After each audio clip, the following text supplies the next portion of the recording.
வணக்கம். நான் உங்கள் ராஜ்குமார் பாரதி. சென்னையில வீட்டு வேலை செய்த ஒரு இளம்பெண், பள்ளி படிப்பை முடித்த ஒரு இளம்பெண் மிக கொடூரமான முறையில அந்த வீட்டின் உரிமையாளரால், அந்த வீட்டோட உரிமையாளரால் தாக்கப்பட்டிருக்காங்க, சித்திரவதை செய்யப்பட்டிருக்காங்க. அவங்க யாருன்னு பாத்தீங்கன்னா, அவங்களோட பின்புலம் என்னன்னு பாத்தீங்கன்னா, அந்த வீட்டு ஓனரோட அப்பா, அந்த கணவன் மனைவி 2 பேர் இருக்காங்க. அவருடைய அப்பா வந்து திமுகவோட பல்லாவரம் தொகுதி சிட்டிங் எம்எல்ஏ. அவங்களுடைய மகனும் மருமகளும் தான் அந்த வீட்டின் உரிமையாளர். அவங்க வீட்டுல வேலை செஞ்ச இந்த பெண் இவ்வளவு சித்திரவதைக்கு ஆளாக்கப்பட்டிருக்கார். அந்த பெண்ணோட வீடியோ இதுக்கு முன்னாடி நம்ம ஷேர் பண்ணியிருக்கோம். நம்மளோட சேனல்ல அந்த வீடியோ இருக்கு. அந்த பெண் வாக்குமூலம் கொடுக்கறத பாத்தீங்கன்னா நம்மளால அதை கேட்கவே முடியல. அவ்வளவு அடி, அவ்வளவு காயங்கள். அந்த பெண்ணோட உடல் முழுக்க காயங்கள் கண்ணி போயிருக்கு. அடிச்சு தொண்டை, காது, கண்ணு, மூக்கு. அதாவது இப்படிதான் அடிக்கணும்லாம் கிடையாது.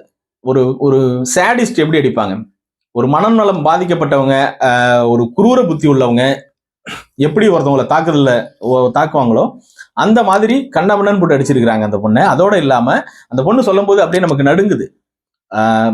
மிளகாத்தூளை தண்ணியில கரைச்சு அதை குடிக்க சொல்லுவாங்க. அதை குடிச்சா உடல் முழுக்க எப்படி இருக்கும் அது யோசிச்சு பாருங்களேன். நம்ம ஒரு டிராப் கையில மிளகாத்தூள் பட்டாலே நமக்கு எரியும். நம்ம போய் ஹேண்ட் வாஷ் பண்ணுவோம். தப்பித்தவரி நம்ம ஸ்கின்ல பட்டா சென்சிட்டிவா இருந்தாங்கன்னா அவ்வளவுதான், அவ்வளோ எரிச்சல் எரியும்.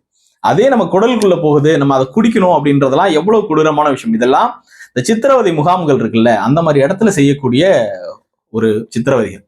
ஹிட்லரோட சித்திரவதை கூடார மாதிரியான இடத்துல செய்யக்கூடியது. அதோட இல்லாம அடிப்பாங்க, அடிச்சுட்டு அவ்வளோ ரத்தம் வரும். ரத்தம் ஓடினாலும் நான் ஒரு மஞ்சத்தூளை தான் வச்சுக்க முடியும், எனக்கு ஒரு ஹாஸ்பிட்டல் கூட்டு போக மாட்டாங்க, அதுக்காக மருந்து கூட வாங்கி கொடுக்க மாட்டாங்க அப்படின்ற மாதிரியான அதோட வாக்குமூலம்லாம் நம்மளை பதற வைக்குது. நம்ம எல்லாம் நினைக்கலாம், ஏன் நீங்க அப்பயே வந்து சொல்ல வேண்டியதானே அப்படின்னு. இங்க அதிகார மையங்கள் இருக்கு பாத்தீங்களா, இந்த அதிகாரத்திற்கு முன் இந்த சாமானியர்கள் எல்லாம் பயந்தும் நடுங்கி தான் வாழ்ந்துகிட்டு இருக்காங்க. இங்க எல்லாருமே துணிச்சலானவங்களோ, வீரரோ, தீரரோ, இல்ல வெளியில வந்து வெளி உலகத்துக்கு உடனே எக்ஸ்போஸ் பண்ற அளவுக்குலாம் இங்க எல்லாருக்கும் துணிச்சல் இருக்குமானா கிடையாது. எல்லாரும் ஒரே மாதிரி இருக்கக்கூடிய மனிதர்கள் கிடையாது. அவங்களுக்குள்ள ஒரு பய உணர்வு இருக்கும். ஏன்னா அவங்க என்ன சொல்றாங்க, என்கிட்ட வீட்டு வேலைக்குன்னு கூப்பிட்டு வந்தாங்க, அக்ரிமெண்ட்ல சைன் வாங்கிட்டாங்க, அதுவும் எனக்கு வந்த உடனே இந்த சூழல் பிடிக்கல, ஆனாலுமே என்னை கட்டாயப்படுத்தி என்கிட்ட கையெழுத்து வாங்கினாங்க, என்னை மிரட்டினாங்க அப்படின்னு சொல்றாங்க. ஒவ்வொரு தடவை என்ன தாக்குதலுக்கு உள்ளாக்கப்படும் பொழுதும் என்ன சொல்லியிருக்காங்க அப்படின்னா, உன்னால அடிச்சா யாரு கேப்பா, ஒருத்தவனும் கேட்க ஆள் கிடையாது, நான் எம்எல்ஏவோட மருமகள் அப்படின்னு சொல்லிட்டு அவரோட பெயரை தான் பயன்படுத்தி இருக்கிறாங்க. இப்போ இதை தொடர்ந்து நிறைய விவாதங்கள் வந்திருக்கு. கடைசியாக இது சோசியல் மீடியாவில் பெரிய அளவுல விவாத பொருள் ஆக்கப்பட்ட பிறகு வழக்கு பதியப்பட்டிருக்கு. அவங்க மேல எஃப்ஐஆர் போட்டிருக்காங்க. இதெல்லாம் ஒரு சாமானியன் போயிட்டு கேஸ் போடுங்கன்னா போட்டுருவாங்கன்னு நினைக்கிறீங்களா? அதெல்லாம் கேட்காம இருந்திருப்பாங்களா, இல்ல இந்த பிரச்சனை வெளில வராம இருந்திருக்குமா? முதல்ல போய் கேட்டிருப்பாங்க. ஆனால் காவல்துறை என்ன செஞ்சிருக்கோம், ரொம்ப மெத்தனமா எம்எல்ஏ வீட்டை பகிச்சிக்க கூடாதுன்னு சொல்லிட்டு அவங்கள புறக்கணிச்சிருப்பாங்க. வேற வழி இல்லாம இது சோசியல் மீடியால பரவன பிறகுதான் அடுத்த நாள் தான் வழக்கு பதியப்படுது. வேற வழி இல்லாமல். இதை நல்லா புரிஞ்சுக்கணும். கட்சியோட பேர் கெட்டுடும், எம்எல்ஏவுக்கு பாதிப்பு வரும், மக்கள் வந்து கொந்தளிப்பாங்க அப்படின்ற ஒரே காரணத்திற்காக, கண்டுடைப்புக்காக வழக்கு பதியப்படுது. ஆனால் வழக்கு பதியப்பட்டும் கைது செய்யப்படல. அவங்க என்ன தீவிரவாதிகளா ஓடி ஒளிஞ்சு தலைமறைவு ஆகுறதுக்கு? இங்கே தொடர்ச்சியாக அதிகாரத்தில் இருப்பவர்கள் தவறு செய்யும் பொழுதெல்லாம் தலைமறைவாகிட்டு தான் வழக்கை பதிவு செய்ய சொல்லுவாங்க. இதை நம்ம வாடிக்கையா பார்த்துட்டு இருக்க ஒரு விஷயம். இதெல்லாம் நம்புறதுக்கு நம்ம என்ன முட்டாள் கூட்டமா? தலைமறை ஆயிட்டாங்களாம், கைது பண்ண முடியலையா? உலகத்திலேயே மிகச்சிறந்த காவல்துறை அப்படின்னு சொல்லிக்கிட்டு ஸ்காட்லாந்துக்கு அடுத்தது நாங்க தான் பெரிய காவல்துறைன்னு சொல்லிப்பாங்க. சாதாரண இது வந்து ஒன்றும் இவர்கள் பெரிய தீவிரவாதிகள்லாம் கிடையாது. ஒரு வீட்டுல சாதாரணமா இருந்த ஒரு மனிதர்கள், அவங்க சைக்கோத்தனத்தை இவங்க மேல திணிச்சிருக்காங்க, காட்டியிருக்காங்க. இப்ப அவங்களை கண்டுபிடிக்கிறது ஒரு பெரிய விஷயமா? எவ்வளவு டெக்னாலஜி வந்திருக்கு. ஆனால் கைதெல்லாம் செய்ய மாட்டாங்க. கைது செய்துட்டா கூட நேற்று ஒரு வதந்தியை பரப்பி விட்டாங்க. அப்படி இல்லாம எதுவும் நடக்கல, வழக்கு மட்டும்தான் பதியப்பட்டிருக்கு. சரி, இப்ப நம்ம இது எதுக்காக இது இவ்வளவு பேசுறோம் அப்படின்னு பாத்தீங்கன்னா, நிறைய பேர் சொல்றாங்க, இதை நீங்க திமுகவுக்கு எதிராக பேசுறீங்களா, இல்ல திமுக உங்களுக்கு பிடிக்கலையா அப்படின்லாம் கேட்கறாங்க. அப்படிலாம் கிடையாது. எந்த கட்சிக்கும் நம்ம எதிராக பேசல. இது திமுகவுல மட்டும்தான் நடக்குமா அப்படின்னு கேட்டா அதுவும் கிடையாது. இது அதிகார வர்க்கத்திற்கும் சாமானியனுக்கும் எதிரான ஒரு பிரச்சனை. நீங்க இதுக்கு திமுகவின் எம்எல்ஏவா தான் இருக்கணும்ன்ற எந்த அவசியமும் கிடையாது. இந்த பிரச்சனையை பாதிப்பை ஏற்படுத்தியும் திமுக எம்எல்ஏவா தான் இருக்கணும்னு அவசியம் கிடையாது. இது அதிமுகவிலையும் நடக்கும், பாஜகவிலையும் நடக்கும், காங்கிரஸ்லயும் நடக்கும்.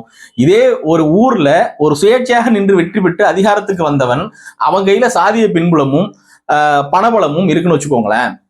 இந்த அதிகாரமும் மக்கள் அதிகாரமும் அவங்ககிட்ட இருக்குன்னு வச்சுக்கோங்களேன். அவன் என்ன வேணாலும் செய்வான். ஒரு கட்டத்துல என்ன பண்ணுவான் அப்படின்னா அதை துஷ்பிரயோகம் பண்ணுவான். அந்த ஆணவம் தலைக்கு ஏறி, அந்த போதை தலைக்கு ஏறி என்ன பண்ணுவான்னா அவனும் இதே வேலையை தான் செய்யறான்.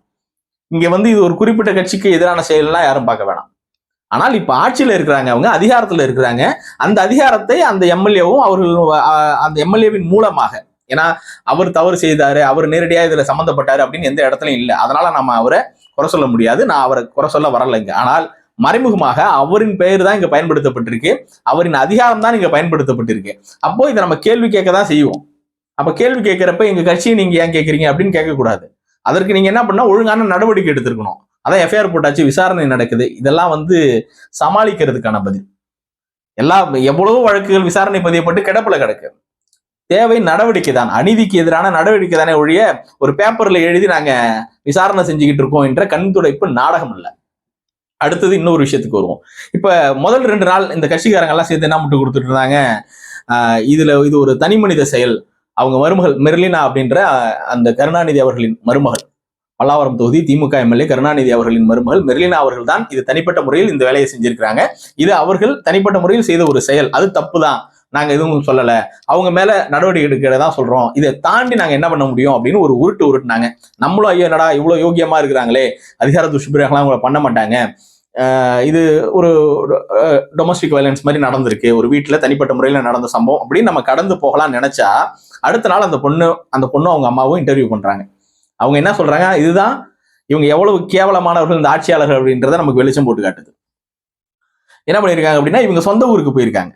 சொந்த ஊருக்கு போனதும் அங்க இந்த வழக்கை வாபஸ் வாங்க சொல்லி மிரட்டுனது யாரு, அந்த உளுந்தூர்பேட்டையோட சிட்டிங் எம்எல்ஏவோட பிஏ இவங்களுக்கு அடைக்கலம் கொடுத்த ஒரு ஊராட்சி மன்றத்தை சேர்ந்த ஒரு முக்கிய பொறுப்பாளரை கூப்பிட்டு மிரட்டியிருக்காங்க. கேஸை வாபஸ் வாங்கலாம்னா நடக்கிறதே வேறன்னு மிரட்டல் எடுத்திருக்கிறாங்க. இப்ப பல்லாவரத்துல ஒரு எம்எல்ஏ இருக்காரு, அவரு இதுல சம்பந்தப்படலன்னு சொல்லிட்டீங்க, கட்சிக்கும் இதுக்கும் சம்பந்தம் இல்லை, ஏன் என் பிள்ளைக்கும் எனக்குமே சம்பந்தம் இல்லைன்னு ஸ்டேட்மெண்ட் விடுறாரு. அவங்க பதவியை காப்பாத்தி சரிங்க. அப்போ அடுத்தது என்ன நடக்குது அப்படின்னா, அவங்க மேல வழக்கு பதிவு செஞ்சுட்டாங்கன்னு சொல்றீங்க. அப்புறம் எதுக்கு உளுந்தூர்பேட்டையில இருக்க திமுக எம்எல்ஏ சிட்டிங் எம்எல்ஏ அவரோட பிஏவை அனுப்பி மிரட்டல் விடுக்கணும்னு என்ன அவசியம் வந்திருக்கு? உங்க கட்சிக்கும் இதுக்கு தான் சம்பந்தம் இல்லையே. அப்போ அவங்க சொந்த ஊர்ல அவங்களுக்கு இவ்வளவு நெருக்கடியை ஏன் கட்சியின் மூலமாக கொடுக்குறீங்க? உங்களுக்கும் இந்த செயலுக்கும் சம்பந்தம் இல்லைன்னா உங்க பையன் தானே அதை தனிப்பட்ட முறையில உங்க பையனும் மருமகளை தானே ஃபேஸ் பண்ணிருக்கணும்.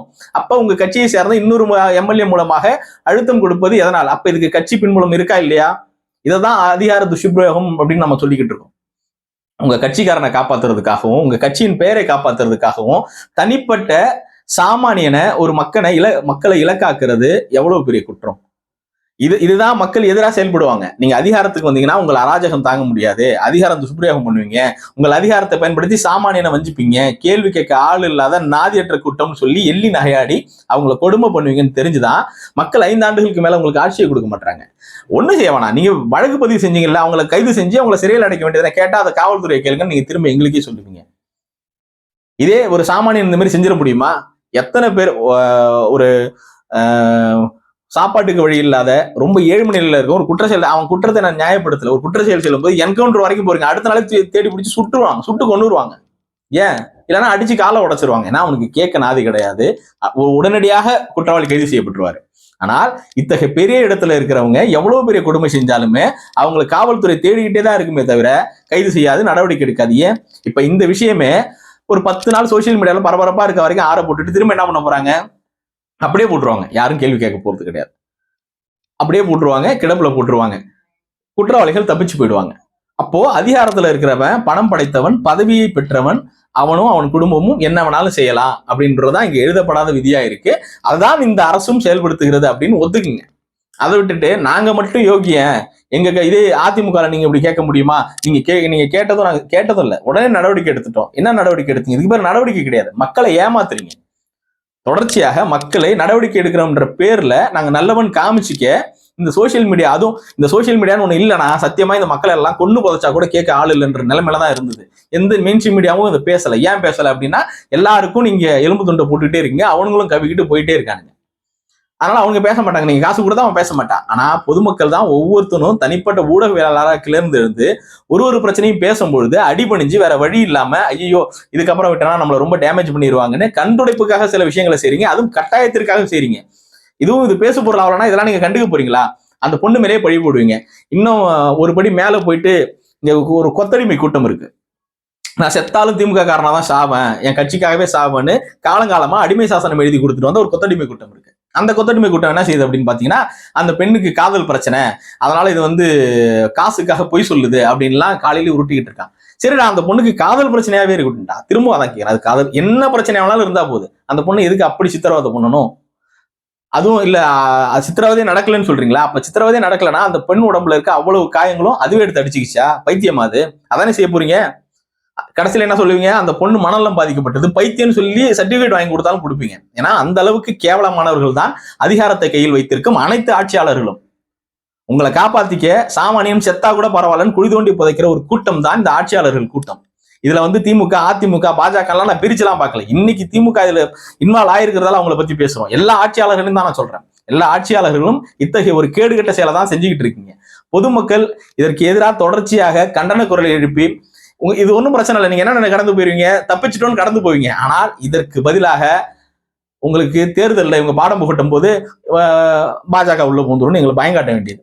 நாங்க இல்லைன்னா என்ன விட இன்னொரு கட்டம் வந்துருவான்னு. ஆனா நீ ஆக மொத்தம் கடைசி வரைக்கும் திருந்தவும் மாட்டேன், மக்களுக்கு நல்லாட்சியும் கொடுக்க மாட்டேன்.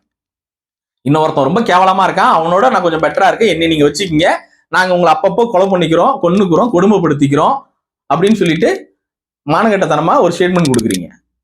அவன் உன்னை சுத்தமா கொலை பண்ணிடுவான், நான் உன்னை ஒரு கையை மட்டும் வெட்டிக்கிறேன் அப்படின்னு சொல்றதுதான் இன்றைய ஆட்சியாளர்களின் நிலையா இருக்கு. புரிந்து கொண்டு நீங்க பாதுகாப்பா இருந்தீங்க அப்படின்னு தான் இந்த மக்கள்கிட்ட என்னால சொல்ல முடியுது. நன்றி, வணக்கம்.